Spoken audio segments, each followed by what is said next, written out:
Welcome to the R&D track finals. Finally! After many months of workshops, events, sleepless nights, meetings with mentors, and many pivots, only 6 teams made it here tonight. And those teams are, again, Honey Badger Aerospace. Let's give them a round of applause. Vento. Lambda Leaf. Welcome, guys. Orbital Microsystems. Hazel Artificial Muscles. And did we have Vibration? Okay. Wait, go Vibration again. The Boulder startup community is really indebted to the volunteering of so many in our community, and here in that within that constellation of volunteers, we've got 3 very bright stars. And it's my pleasure to introduce them. So I'll start with Yuriko Morita. Yuriko is an intellectual property advisor, and she has a PhD in EE and an MBA, all from CU Boulder. All right, go Buffs. And I was really interested to see in her bio that she created something like a Carfax for IP. And I personally would love to be able to look up a patent and see, oh, this is a clunker, look when it was made and it was in that wreck, and no thanks. So that sounds great. Yeah. Next is Miles Gerson.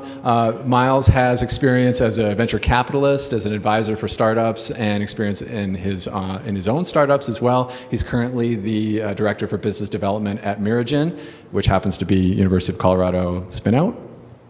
I just thought I'd mention that as well. Thank you, Miles. And lastly, we've got Susan Strong. So Susan has a very strong background in analytical chemistry and instrumentation, companies like HP Agilent, Dharmacon, and she's also currently an entrepreneur in residence at CU Boulder's Tech Transfer Office, along with Jim, who I'm seeing. Jim's another EIR. And she's also the director for Boulder Sage, which is a pro bono advisory group for startup companies. So thank you so much, and we look forward to your feedback and analysis of our excellent finalists tonight.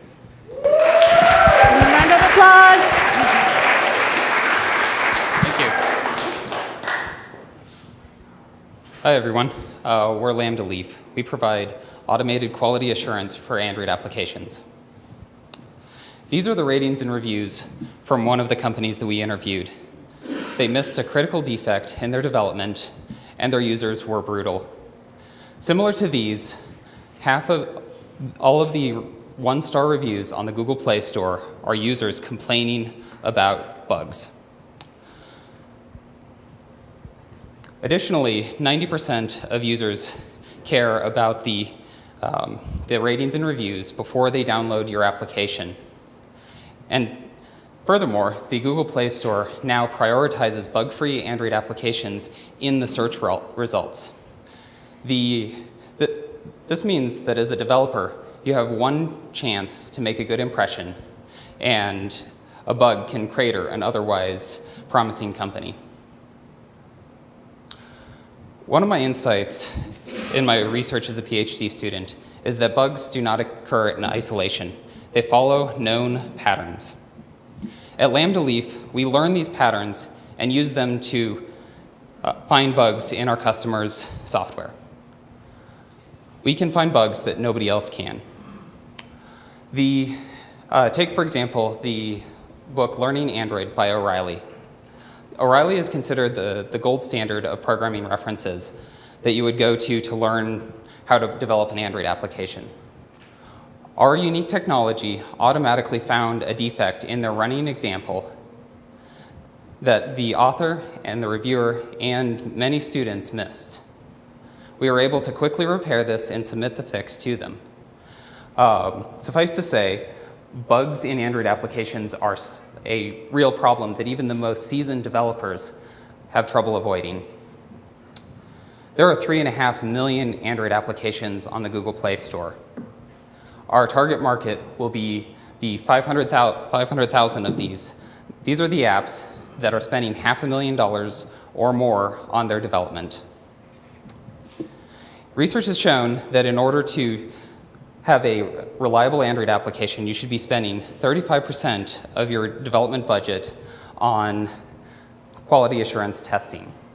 This means that each of the companies in our target market is spending, at the very minimum, $175,000 a year, and the market as a whole is spending over $87 billion on finding bugs. There are many expensive solutions, or expensive services that try to solve this problem, but none of them quite meet the bar. Quality assurance and testing services have crowds of people who search for bugs in your application, but they can miss the specific conditions that your customers experience that can expose a bug. Coverity searches for a set of low-level bugs, but they don't target the high-level Android-specific bugs that we do. Due to the automation of Lambda Leaf, we are able to provide our in-depth quality testing services at a price competitive to our competitors. Since these reviews are public, we can use this as a marketing channel. We can reach out to companies that have had trouble with bugs in the past and have had users report them. Additionally, we can offer our services free of charge to the more than 1,400 Android applications that are published in open source communities such as F-Droid and GitHub. This is a technique to showcase our technology that has also been used by successful companies such as GitHub and Atlassian. We are a fast iterating company. We have already identified a target market. We have developed a proof of concept prototype. We will be testing products by summer and generating revenue by fall. We have a strong team of motivated people led by myself, a PhD student in the Department of Computer Science at CU Boulder. Additionally, we have 2 talented developers and a professor of computer science. Your users care about quality in Android applications. You have one chance to make a good impression and a lifetime to ruin it. Lambda Leaf finds these bugs before your users do. Thank you.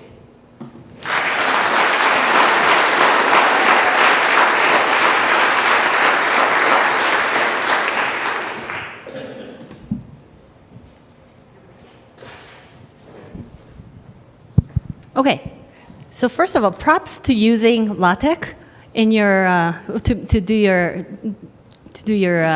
your summary or whatever you used. Thanks. Yeah, I haven't seen that in years. I have a question for you. So you mentioned that for your total addressable market, so you're targeting the folks that are writing the applications. So Yes. you're targeting all of them. How many of you do you think can actually afford $24K a year to pay for your services? Because a lot of them are bootstrapping stuff, right? So these are small little companies. Yes, so what we did was we estimated the size of the companies that would be able to pay for our services, and that was the 500,000 companies out of that 3.5 million. So the extra companies are ones that are, the ones that are getting started, or, people who just have personal projects on there. Yeah, the analytics of the market are fairly important here because, as you say, there's a lot of people who just don't have the money for such a service. We would like to eventually make it cheap enough for all of them to afford, but yeah. Walk me through a little bit of the workflow that you would envision with a potential customer, and I'm asking a loaded question as it pertains to access to source code, confidentiality, that sort of a thing. So we would be able to keep the source code confidential. The patterns that we are learning do not really expose much of how you use the source code. It pertains more to how the application has interfaced with the phone itself, and not so much how, with your proprietary technology. So we would be able to keep that secret. Also, the prototypes that we've worked with so far, we don't even need the source code. We can operate on the debuggable binary, if you know what that is. Can you talk a little bit about testing or customer exposure and what feedback you've had? Oh, yes, we've talked to, I think we've talked to about 15 or 20 different developers from several different companies. We've got two bigger companies that we're talking to. They seem pretty excited, especially the first one that we were talking about, yeah, they had a really bad bug show up right after they deployed it to their users, and they do actually have a full-time testing person, even though they are a startup. So it's a real problem, and we hope to help them with it. Something I didn't see in this pitch was kind of your resourcing plan. So, how would you build, and what kind of resources do you need to actually serve a customer populace as the size that you may or may not be addressing?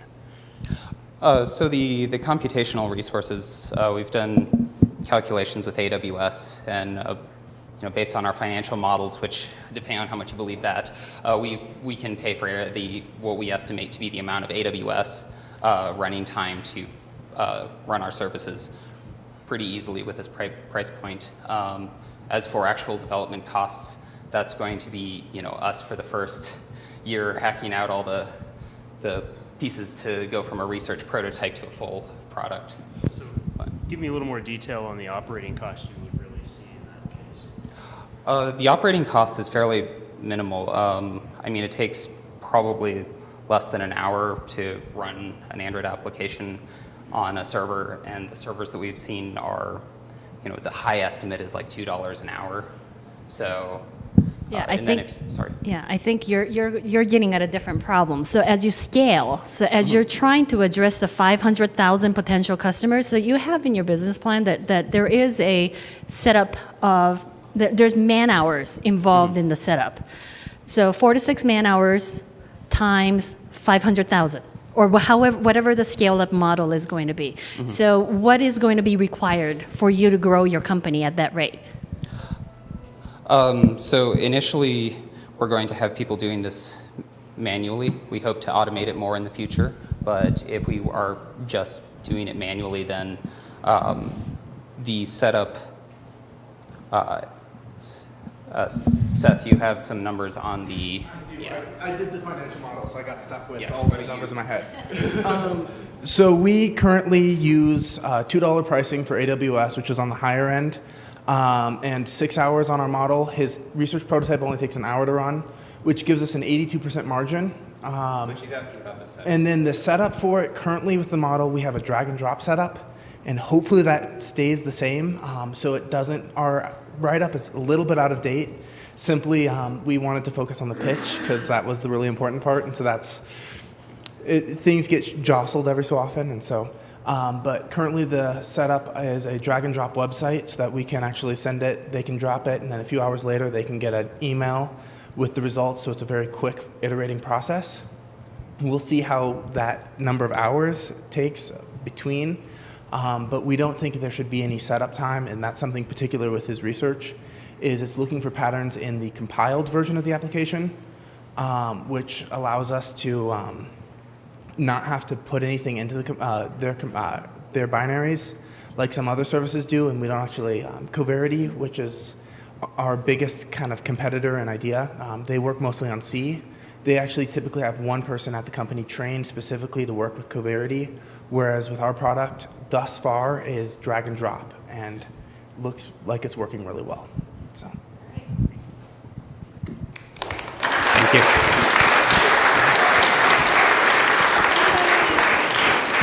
Thank you. The aerospace industry is balanced on the edge of a knife. Our national security and economy depend on aerospace, on satellites, for everything from shipping routes to military intelligence. But what happens when a satellite goes down? Do you spend upwards of $100 million to build a replacement that will be obsolete by the time it is completed at the end of a 15-year development cycle? Or could you waste a few $100,000 on a smaller satellite that has a 10 times greater chance of failing? Obsolescence or failure. The aerospace industry has come to accept this choice. We do not. I am Rebecca Jolitz of Honey Badger Aerospace. We challenge the cost equation of aerospace, targeting the 2/3 of the cost of a satellite that is sunk into design and testing. Our goal? Channeling Silicon Valley insight to make aerospace agile, which will reduce the cost and the time to design and test each satellite. With our platform, teams can collaborate and design a satellite, choosing components for each subsystem from our centralized database. No more wading through hundreds of data sheets. As the satellite is improved and the design changes, everyone on the team can see the changes as they are made in real time. And you don't have to wait till the next technical interchange meeting in 4 weeks. We are already in contact with people here at CU who want this.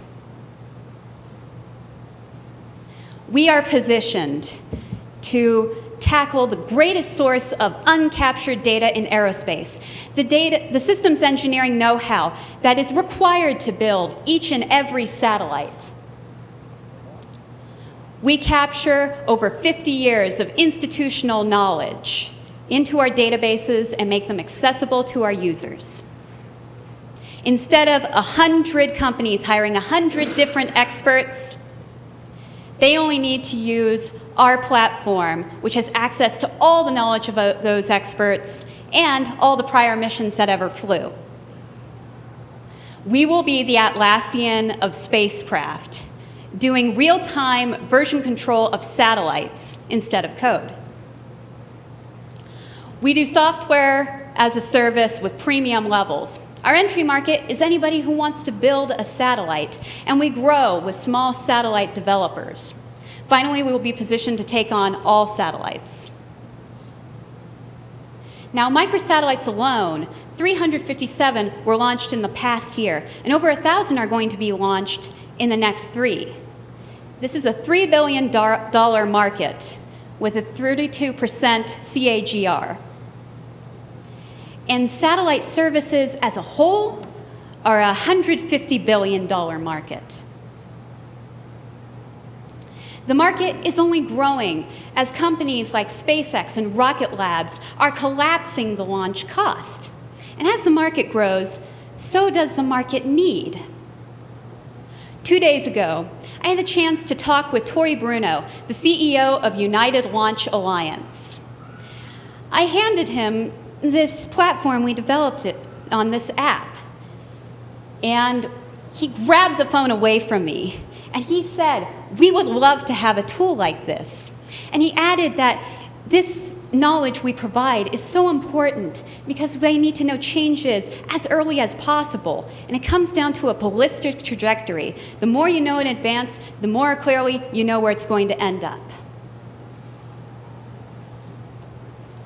We are the vanguard of new space, a team united by a vision to change the aerospace industry. We have been brought together by our expertise in science, engineering, and entrepreneurship to tackle this huge problem. Join us as we open the floodgates of our generation's greatest space race.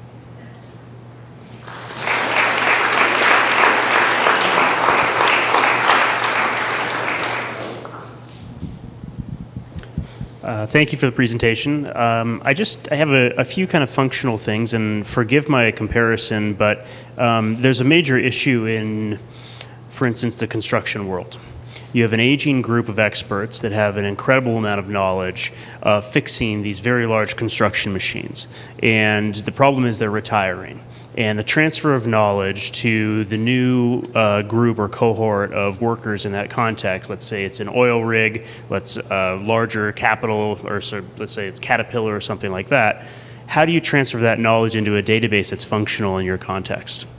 So the first thing to understand is that we're not aiming to replace an aging workforce. That is not our goal. Our goal is to make processes go faster by taking care of the knowledge that is often provided as volunteer efforts to CubeSat groups, but is often fairly straightforward. For instance, the question that was asked at one of the CubeSat meetings I recently attended, which is, do you know the RF noise of your wire harness in your CubeSat right now?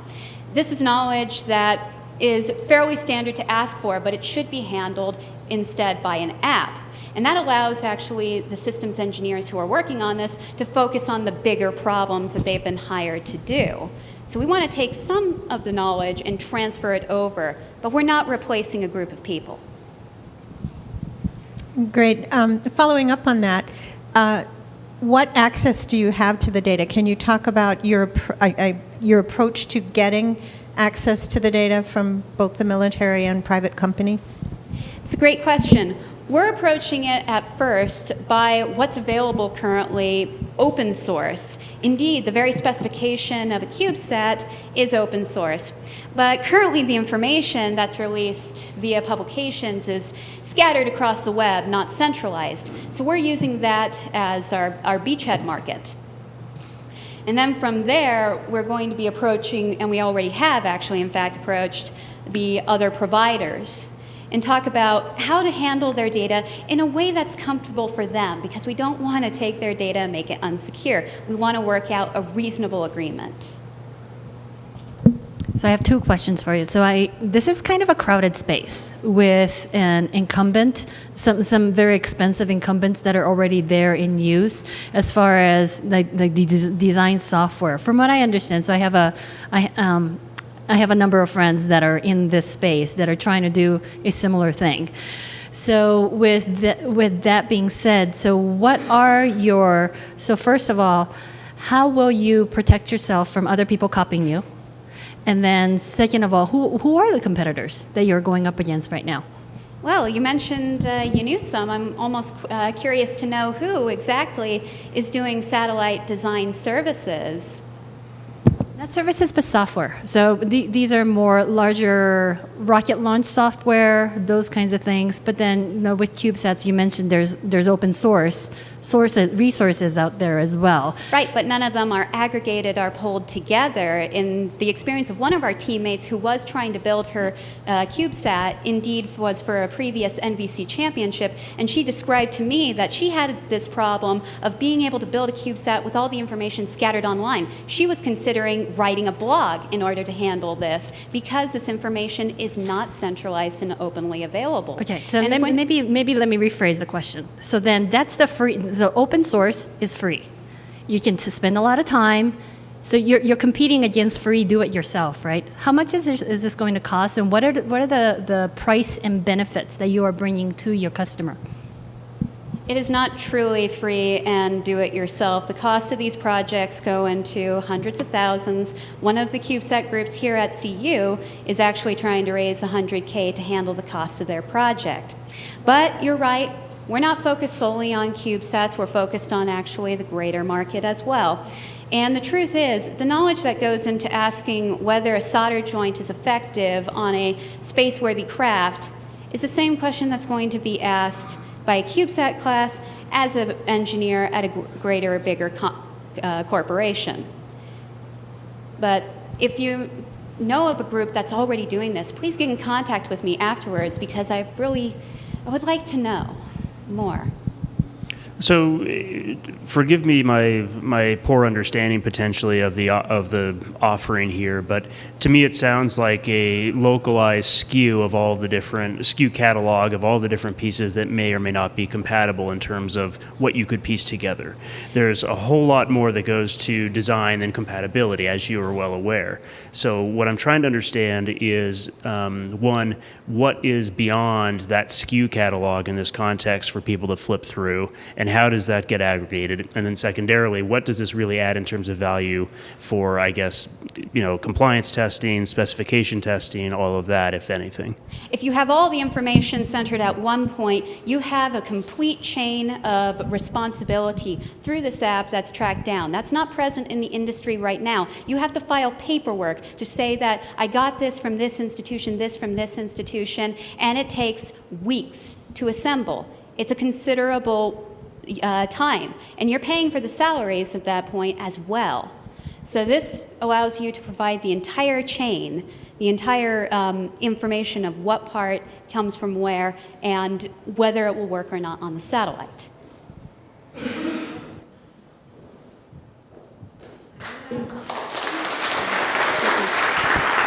Thank you, Rebecca. Thanks.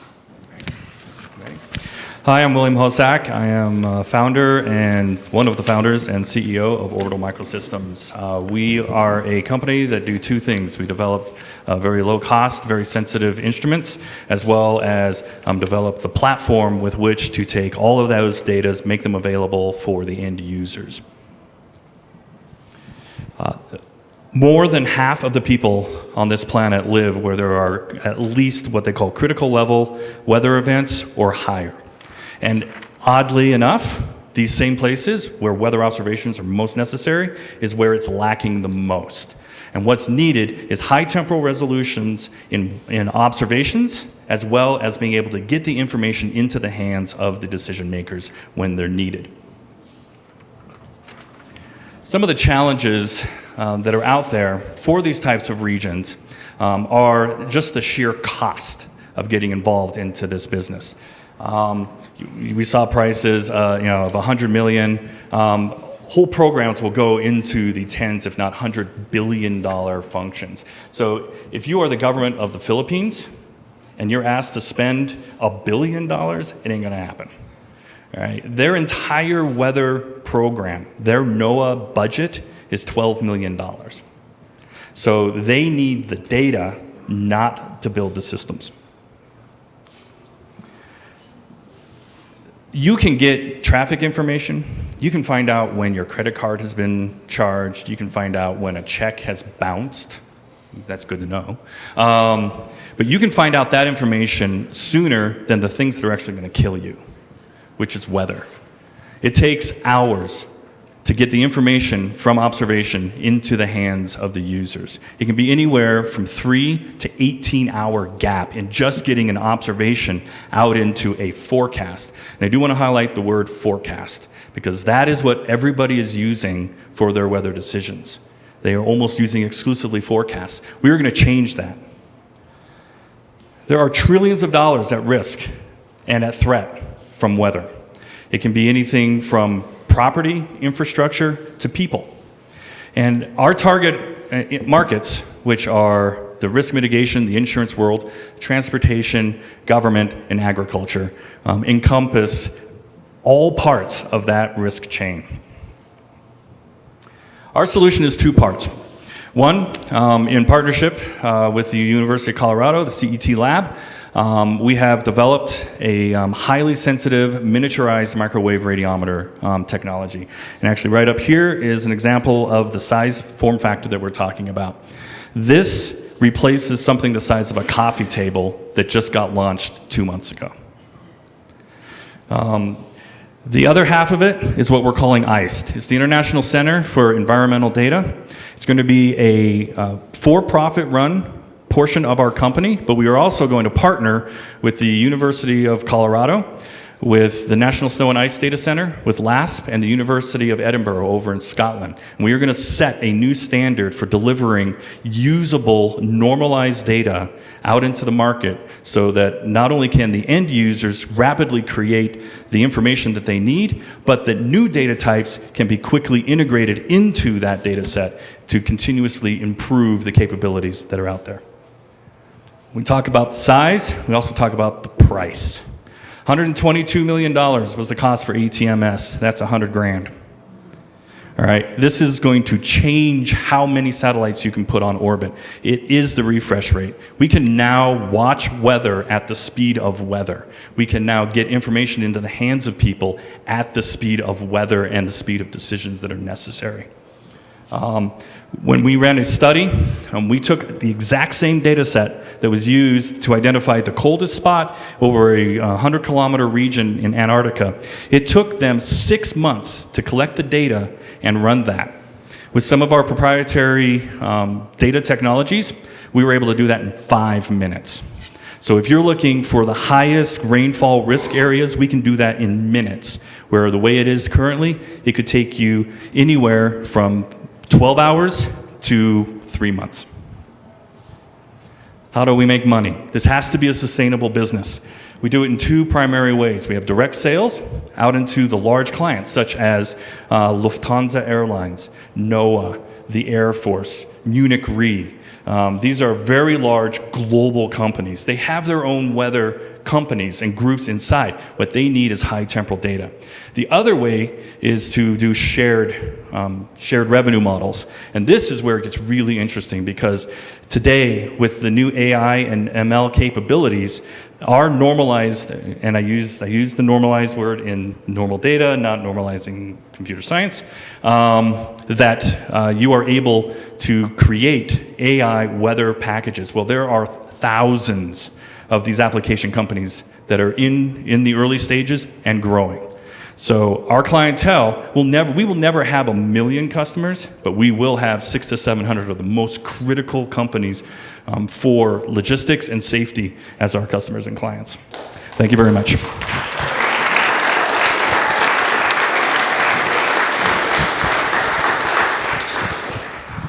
Thank you. That was really interesting, and it's nice to have a view of the product. Can you comment a little bit about customer discovery? Same question I asked earlier. You know, and of those the 4 types of customers you spoke about, how will you choose your first approach? Right. So we currently have LOIs signed with Lufthansa. We have early MOUs with Munich Re. We're actually in discussions of taking in all of their data as well and running some of our process on it. It's scaring the living daylights out of my data guys. Do you know what you're getting? So for us, the targets, though, are the aviation market, starting first with weather flight following and flight planning, as well as weather incursion events near the shores and out at sea. And then the other one is to work with the insurance market in order to allow them to better price their products so that they can gain more coverages, but also to assist them in their risk transfer. So being able to transfer the risk from one region of the planet to another region based off of what is actually happening, not what is forecasted. So you mentioned something like a coffee table is being set up to do this stuff, and I'm curious if that's substantially different from your current technology in just the sense of the atmospheric condition or what have you. How much differentiation do you have there? Right. So there is no difference in the sensitivity of the observation. Actually, in many ways, we're about 20% more sensitive than what are currently flying. One of the things that we are able to do with the smaller satellites is we can fly at lower orbits because they are cheaper satellites. These satellites will never be on orbit for 5, 10, 15 years. They have 2.5-year lifespan. They stay in the cycle of technology. And that by reducing that size and increasing the number of observations, we drastically improve the level of sensitivity and value of those observations. So we're moving from 1 observation to 36 observations in the same period. So I'm being a little sneaky about my real question, and that's defining need. So it sounds to me like there's definite need in terms of real-time observation, real-time data assessment. I'm not so sure how much need there is in terms of a capital piece of equipment that's going to require pretty expensive, launch compared to not having. But in terms of just looking at need and defining that, and really where the revenue generation versus cost drivers are going to be. Right. So by 2022, we expect our revenues to be in about the 250 to 300 million range. The capital expenditure in order to launch the fleet for that entire time is about 72 million. So when you start looking at the margin potential, that's pretty dang good. Okay, so you just answered the question that I was going to ask. The other question that I had was, so you mentioned that you have a unique way of analyzing the data. So you're not just collecting the data, but you do have a unique way of analyzing the data. Can you talk a little bit more about who else is doing similar things like you? Do you have competition in that area? Right. So a couple of the unique software pieces, we have one that's called Condensate. It's actually licensed out of the University of Colorado as well from the Snow and Ice Data Center. We worked with them in partnership. It was actually helped drive a student through his PhD. He just got it. What it does is it reduces the amount of data that you actually need to transmit and you need to prepare. Because what it's looking for is anomaly. So it's an anomaly detection package. And what we're doing is we're looking for where has there been a change in the observation? Because if there's no change, we know what it is when it comes to weather. So that's one of the pieces of methodology. The other one is actually taking what is currently done over at NCAR and UCAR in their very large grounded system, moving that into the cloud. And being able to then allow people to have their virtual machines and run their analytics, so they don't have to do their expenditures that way. As for who is doing this, nobody. And everybody has been talking about trying to do this. Lockheed Martin tried it, they failed. Northrop tried it, and they failed. Why? They have tens of millions of dollars of overhead, rather than, and they went at it from the Air Force point of view, as opposed to what is it that the clients need. So it's really flipping that model that is allowing us also some of those capabilities. Does that answer your question? I know you're looking for specific software things. We can sit down and talk about it, because there are some other pieces in there that are not really shouldn't be spoken about openly. Thank you very much. Thanks, Bill. So Rishabh, how's that solar panel working out for you? Yeah, after 2 months of installation and inspection and $20,000 down, it's working pretty well. Now I have my own solar system. $20,000? That seems a little expensive. Not really. Like in 8 years, I will have my return of investment and I feel good about the renewable energy thing. Didn't you have any other options? Options? No, solar energy is it. Until now. Good evening. We are Vento, and we are designing small-scale, efficient wind turbines for residential purposes. Our wind turbines are going to be efficient, affordable. You won't run into the same installation and inspection issues, as well as the structural issues of installing a solar panel. They have a smaller footprint, so about 8 feet by 8 feet, and they work in almost all conditions. We're using computational fluid dynamics principles to optimize the design, and going into prototype stage right now. So looking at our market, the actual potential for residential renewable energy within the United States alone is a $200 billion market. And solar is only tapping into 40% of that. That's where we hope to come in. And so the main business model that we are planning to use is giving the customers a zero down payment option, no upfront cost, and they only have a cost of monthly subscription, which is typically lower than their utility energy bill. So the consumer goes home with a beautiful, noiseless, aesthetically pleasing wind turbine, and we at Vento, in return, make profits through the sale of the renewable energy credit, which sells at $250 per megawatt hour produced. We also take advantage of the accelerated depreciation of the machine, And we are also going to be leveraging the federal and state tax credits. This year alone, the federal tax credits is about 30% for systems of this size. And the only cost for Vento would be the initial investment and the maintenance of these systems. And so our initial target market is going to be states that obviously are really rich in wind, where we can really optimize and generate a lot of power through these systems, and also states which have really high electricity costs, so that we can offer a more economically feasible option to these homeowners. So our market entry strategy is to sell our device as a whole system of $5,000 to our initial adopters. Our initial adopters would be architectural consultants and landscaping artists. Given that our device has an aesthetic appeal and a utility, they would be interested in buying this product. Other than that, green energy enthusiasts would also be interested in buying this product because they're curious about such things and they want to give it back to the community. The advantage that it has is that it helps us establishing in a proof of concept and help us financing our project further. Our competition is not really much.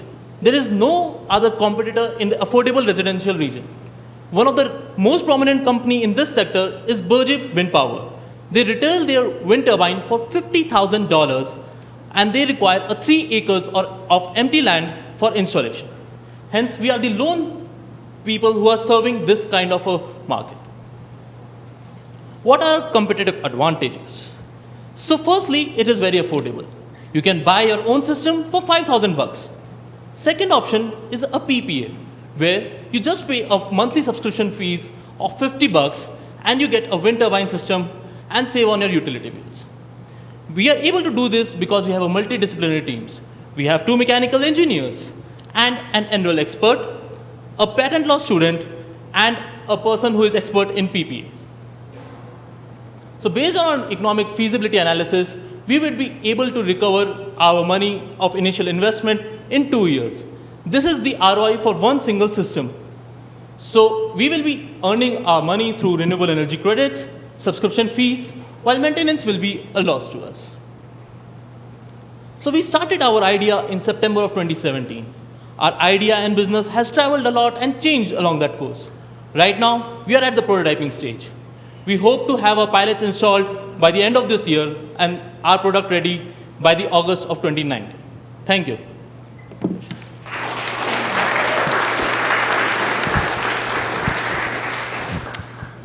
Yeah, okay.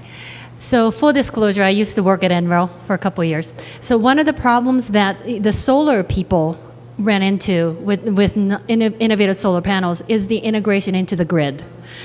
How are you going to talk to me about how you're going to work with the utilities, those kinds of ties into the grid? So if you look at as a market potential, we are only targeting states that have net metering in them. So in that state, and secondly, we will using algorithms to convert our energy into the frequency that is being used, and thereby we will be making it possible to give it back to the users. But essentially, initially, we're just targeting the states which allow net metering. So in those states, it's as simple as plugging a converter back into the grid, and that's how you get the renewable energy credits that we can then sell. Okay, so So there'll be contracts with the utility companies. So have you had any conversations with the utilities in those states? Not yet. We have one of the team members. He used to work at a solar company before this. He's doing his MBA at CU right now. And so once we have the proof of concept and our initial prototypes tested, that's when we plan to go to these companies and talk to them and really show them that it works before we enter into a contract with them. So you took some of my questions because we have solar. But I have a couple different questions I had. So first of all, did I understand that the person who purchases this is going to bring it home and install it themselves? So right now we are working it out, but we'd be interested that the person calls us, a technician goes there, has a look around, and then installs it, and then teaches the people that how is it working, And whenever they have issue, they call the maintenance person. The maintenance person goes there. So all services and liabilities are on us, and the person just can use it without any hassles. Yeah. However, the idea is really simple, and eventually we want to, once there is enough education within the public, it should be as simple as assembling an IKEA closet. Just set it up, just a few different moving parts, and then plug it into your wall outlet, and you'll be good to go. The Actual system, yeah. The wall outlet? Yeah. So for net metering, you can plug Okay. it into one of the outlets. Okay. And are there any safety issues? I want to talk about the installation in the yard, the safety issues associated with animals or anything. And also you mentioned about landscape designers. Can you share any conversations you've had about that and what their interest is? So we had a few talks with one or two solar landscape artists. So they wanted okay, have a prototype ready, and then we'll have a look at the prototype, and then we can. But they definitely find it as an appealing idea because they want to have it in their community along the borders of the park. It looks good and has utility aspects. And what about safety? And for the safety factor, we'll be having electronic safety systems so that in high wind speeds, it stops automatically. And those kind of safety systems will be inbuilt in the system itself. It's much safer for birds as well. Because it is not going at a high of more than 3.5 meters. Yeah. So there is no safety issues, FAA issues, or anything like that. Can you click back to that slide where you showed ROI? Yeah. Now that's your internal ROI. Yeah. So in terms of manufacturing costs, so what you're looking at, I'm trying to get an understanding of your actual margin. So manufacturing costs, you're selling this for $5,000. Your costs are $3,000, so you have a 40% margin on the sale. Yeah. But that's outside of cost of sales, right? Yes. Okay. So this is the feasibility analysis when we are dealing in multiple thousands, so that those other costs of development costs, the operational costs would be fairly low. And we are hoping to have a 25% margin net at the end of the day. But there are actually two systems. Our market entry strategy is selling the systems upright for the 40% margins. However, the other business model that we're looking at is the PPA, in which case the consumers will not be paying any money besides the monthly subscription fee. And so this return on investment is based on that from us selling the renewable energy credits. And I would like to mention this is a little conservative estimate since we're not incorporating the state taxes and the accelerated depreciation value. And can you comment on the actual installation resources? I mean, what are the man hours required for you to actually build this company? For us to actually build the company or each product? So once you have these things installed, you're going to have installers, and you're going to have maintenance and all sorts of things, right? Yeah. Yeah. So we are hoping to have a IKEA-like installation where you fit in and a couple of bolt you screw. So we expect a 2 to 3 hours of installation time, even for a layperson with a manual that comes with the IKEA product, so a person can do himself or a technician can do that.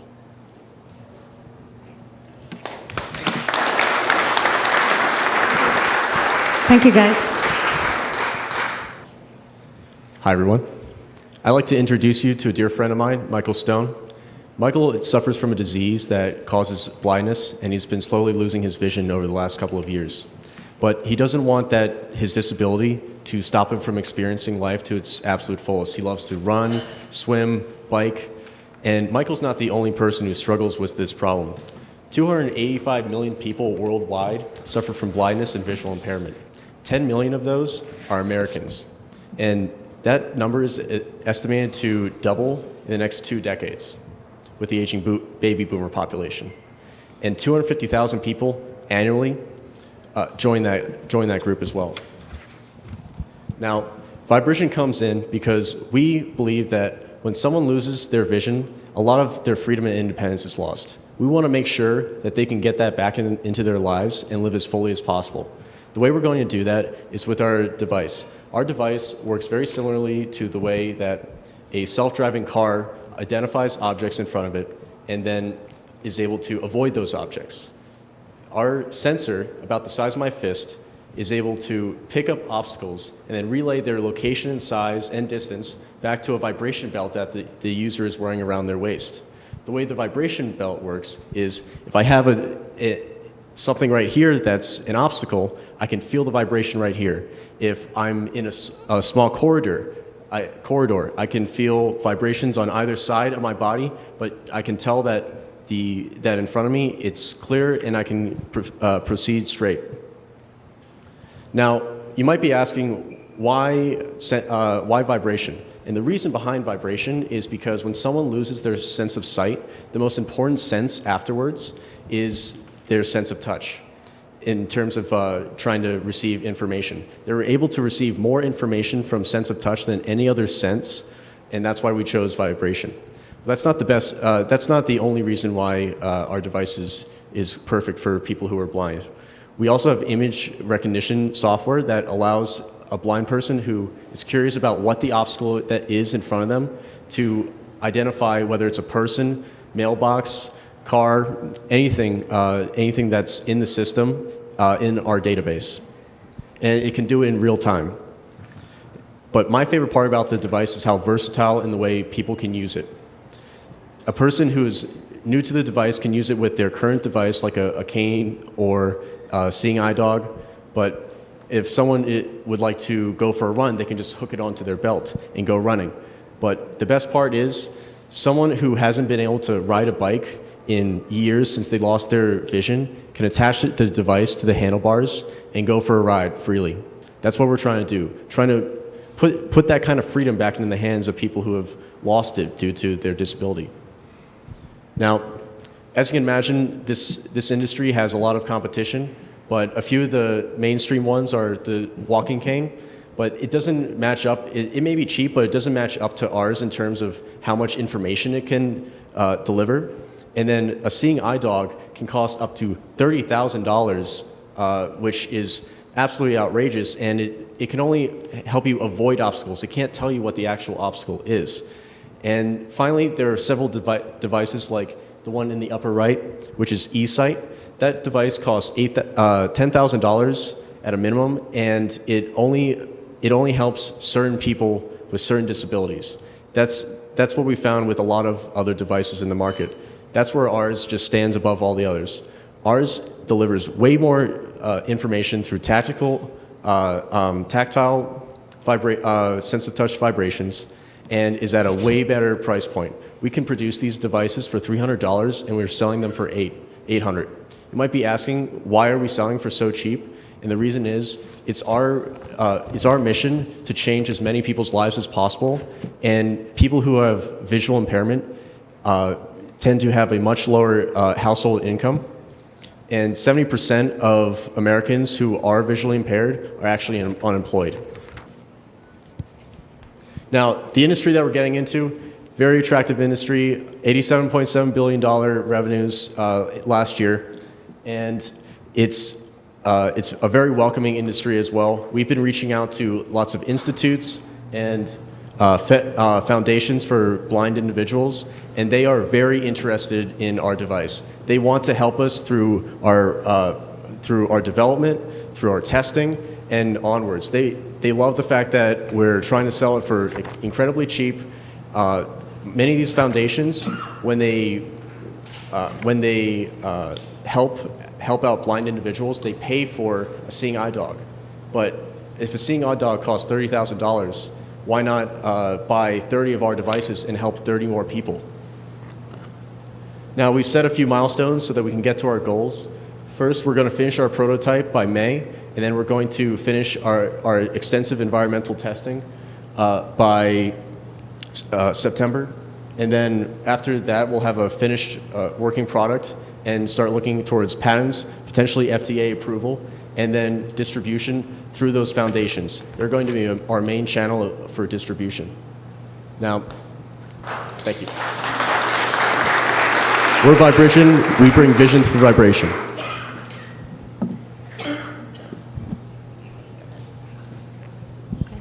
So can you mention, what class device would this be in the FDA? If it were to be put through the FDA, it would be a Class 2 medical device. we believe, just because that's where it kind of falls in between other medical devices, as well as other, people that we've reached out to. But we're also not sure if it needs to be FDA approved, because it's technically a sensor, and many other devices are not necessarily FDA approved. Can you comment about your team a little bit? Yes. So this is all the brainchild of one of my best friends, Grant White. He's an electrical engineer, and this was his capstone project, his personal capstone project. I'm an operations management major in the Leeds School of Business, and we love helping people and working with cool technology. So this was a great project for us. And where do you plan to develop your prototype? Can you talk about how you'll do that? We're currently planning it inside of our capstone lab. So we are going to have a fully functional prototype by the end of April. And after we're done with that, we'll be able to move into testing fairly smoothly, because we plan to build 2 to 3 functional prototypes in the capstone lab. Can I ask about manufacturing? So how would you have this done? Would you have this made by an OEM, or would you be on your prototype? We've looked at, we first considered doing in-house, but we're considering extending outwards, possibly licensing it out to another company to produce. They would have the better resources to do so. So if you're going to go into licensing, who would license this from you? Are there people that are making similar things if your device is so unique? There are no other similar devices to ours.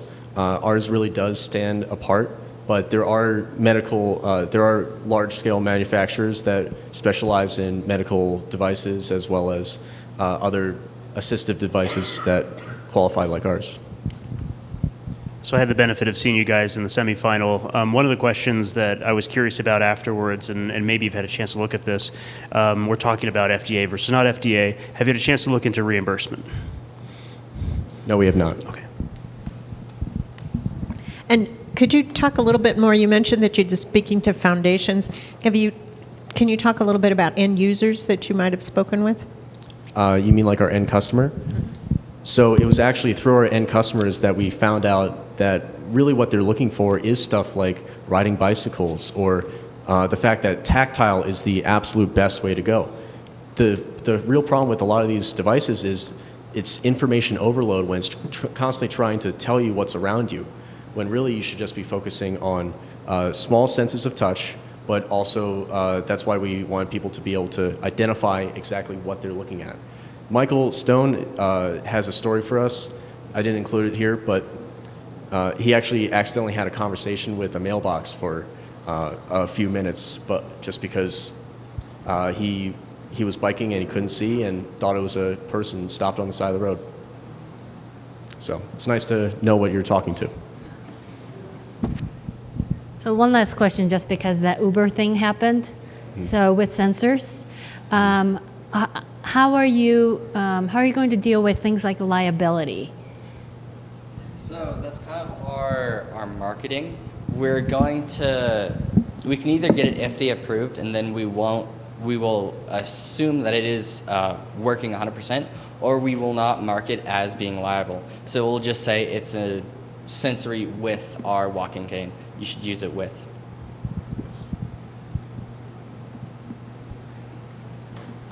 Thank you very much. Thank you, guys. Let's go ahead. Great. Good evening. My name's Eric Acom. This is Shane Mitchell. We're co-founders of Hazel Artificial Muscles, and today we're going to be talking about the future of robotic motion. The last 40 years have seen huge development in the field of robotic technology. And if I ask you to imagine what future robots might look like, I'm sure some of you might immediately think of Westworld or the Terminator. But instead of thinking about how the rise of machines could be our downfall, we like to imagine a future where robots and machines are integrated into our daily lives to dramatically improve our quality of life. This isn't a new thing. We've been imagining this kind of future for decades.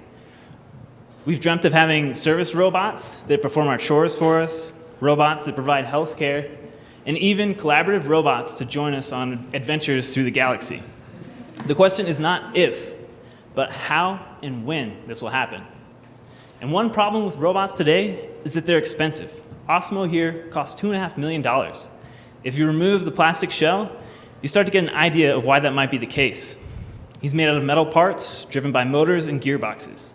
All of these systems are heavy, expensive, and complicated. This approach might work well for industrial robots, but clearly it doesn't work well when you want to make inexpensive robots that interact with humans. So maybe we can take a different approach, maybe one inspired by nature, which uses lightweight and flexible materials to create motion. And in fact, biological muscle gives us our inspiration for the ideal type of actuator. Muscle has a wide range of capabilities. It's fast, strong, and adaptable. So instead of using motors to create robots, we think we should be using artificial muscles to drive robots. So how do you make an artificial muscle? This is a research problem we've been working on for years. And we realized we can take some old science and apply it in a radically new way in order to enable Hazel artificial muscles. These electrically controlled devices are strong enough to lift your groceries, powerful enough to jump off the ground, and adaptable enough to handle delicate objects like a raspberry. We released this research earlier this year, and we received a lot of press. People are really excited about our results so far, but we're only just beginning to develop this technology. The performance of Hazel is increasing at a rapid rate, and we already have artificial muscles that can compete with electric motors used in robots. Clearly, there are a lot of uses and applications for this technology, and the first market we're going after are robotic grippers. This is set to be a $9 billion market in the next couple of years. The current state of the art costs $18,000. And also, it has to be precisely programmed and controlled in order to pick up different objects. In contrast, a gripper made with Hazel actuators costs about $100 to make and can pick up a variety of objects without any sort of control or programming. Now, we know we can succeed in this market, but as our technology develops and the market is ready, we want Hazel actuators and artificial muscles to enable the next generation of consumer robotics.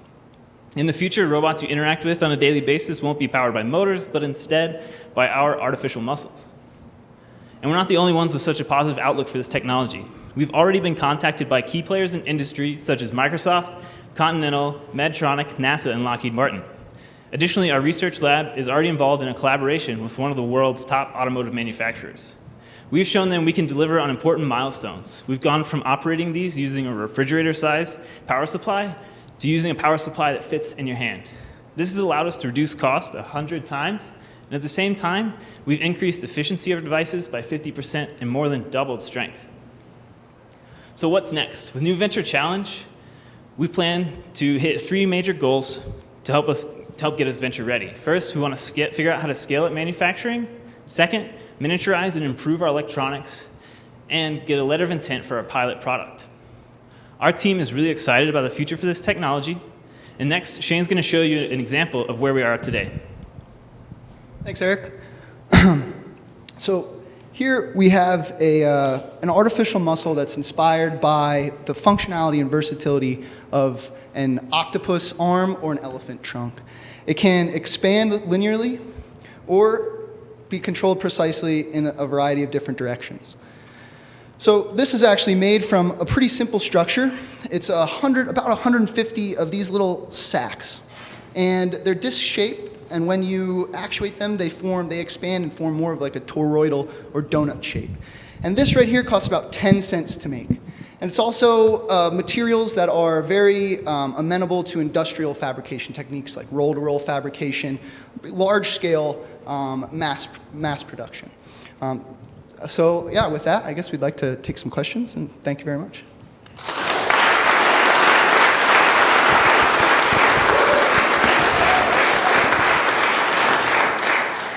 So thank you. That's very interesting, and it looks like you have a lot of names and places that you've spoken with. And I have 2 questions. The first is I'd like to hear a little bit about who you've shown this to and gotten feedback from. But my first question is, does temperature have any effect on the performance of this? So as far as we know, temperature is not a big player. Obviously, the extremes, there could be some issues. Basically, what we use here is a thin film plastic. It's traditionally the same material used in chip bags. And so what we've done is heat sealed it in a particular geometry and filled this little pouch with a liquid dielectric, which is just a vegetable-based transformer oil. So as far as the temperature sensitivity goes, in most environments, they're fine. Typically for electrodes, we can use a variety of different materials, like carbon-based electrode deposition, or like an aluminum layer. But we can also use ionic conductors like hydrogels or ionogels, which are sensitive to humidity, so that can be a problem here in the arid atmosphere of Colorado, but that's not really a limiting factor moving forward. So I hope that answers your temperature question. As far as who has contacted us, as you saw up there, there was a variety of big names after we had published this work, and also recently, I could probably name a couple other. Google X was here this week and was very interested in manufacturing these. He had actually a lot of experience with sort of a roll-to-roll fabrication of these thin film polymers, and he said basically no problem, you can make this on a large scale.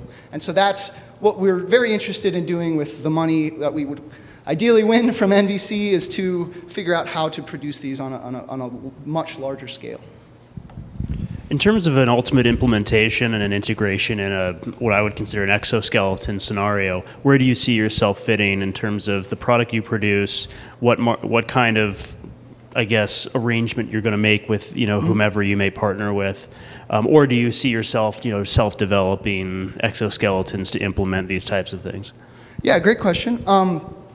Truthfully, we probably see ourselves selling the muscles themselves. One of the biggest advantages of these are that they're electrically controlled, and so the electronics is by far not optimized right now. But we can ideally get this in a kind of a rather small form factor and fit it on a robot. So with these, this right here weighs about 2 grams.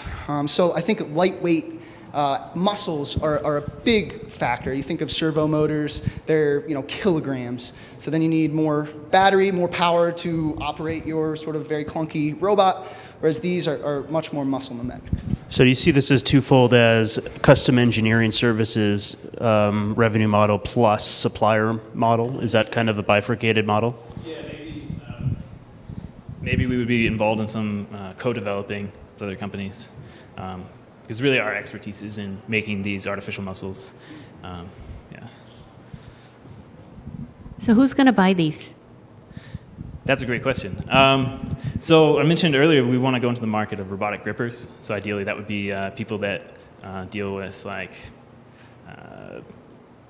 packaging or pick and place, or like warehouses like Amazon where they pick up and pack fulfillment services for boxes and that kind of thing. So that's what we were thinking for grippers.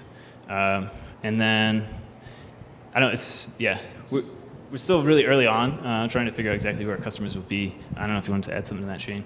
Yeah, so just moving closer to the consumer robotics aspect of this, there's a startup actually here in Boulder, Misty Robotics, who's very excited about making these sort of robotic kind of social, interactive little robots that run around and maybe to help you do your chores and stuff like that. But one of the limitations of their device are the actuators themselves. They're too bulky, too heavy, too expensive. So we can cut costs by orders of magnitude and create a very lightweight system that would be very applicable to robotics in general. Have you talked to Misty? We have a little bit. Not so much on sort of our product, but we had spoken to them just about sort of robotics in general and what they are kind of need to really get their startup off the ground. And we're looking forward, actually we have some contact information for the CEO there, so we're looking forward to collaborating with him. And last question, proprietary position. So what is unique, what is protected, that sort of thing? Sure. So currently we have 2 patents filed for these actuators and various forms they may take. Really the novelty here is sort of getting these muscle mimetic deformations out of this pouch filled with liquid. They have some other things like other technologies where you might think of a pneumatic system, where you have this soft kind of balloon type structure that you pump in pressurized air. We don't have to transfer fluids over long distances. We're locally kind of just moving them in this little shell right here. And so that's really the proprietary advantage here as opposed to other technologies. Thank you.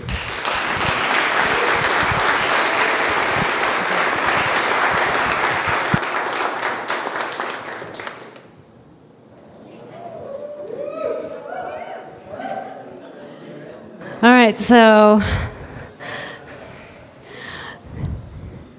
I have the answers here.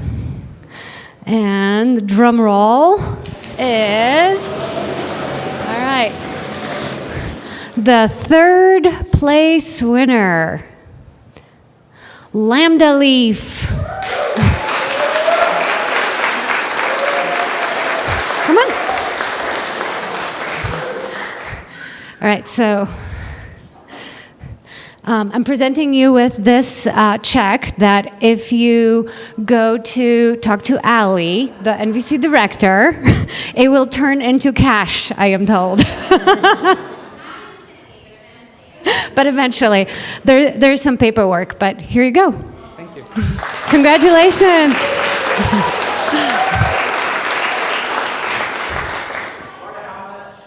Oh, it's $1,000.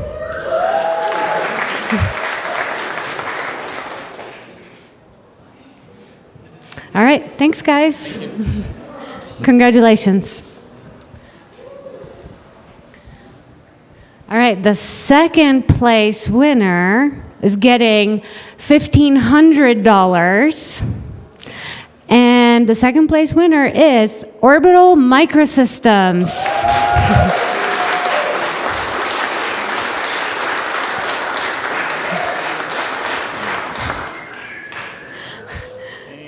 Congratulations, guys.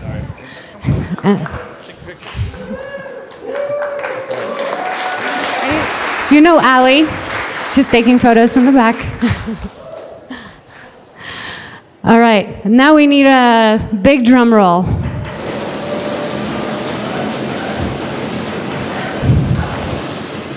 The first place is getting $2,500 and the spot at the NVC Championships. And the winner is Hazel Artificial Muscle.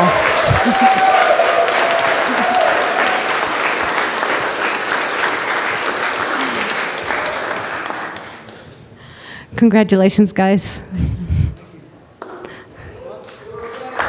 Good job.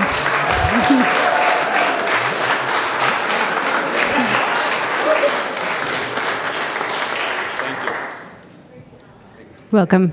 Congratulations, everyone. And remember, this is just the beginning. This is just the beginning of an amazing entrepreneurial journey for you. And I hope you had fun doing the R&D track this year. And please come back next year and see how our next year's teams do. And come to the championships.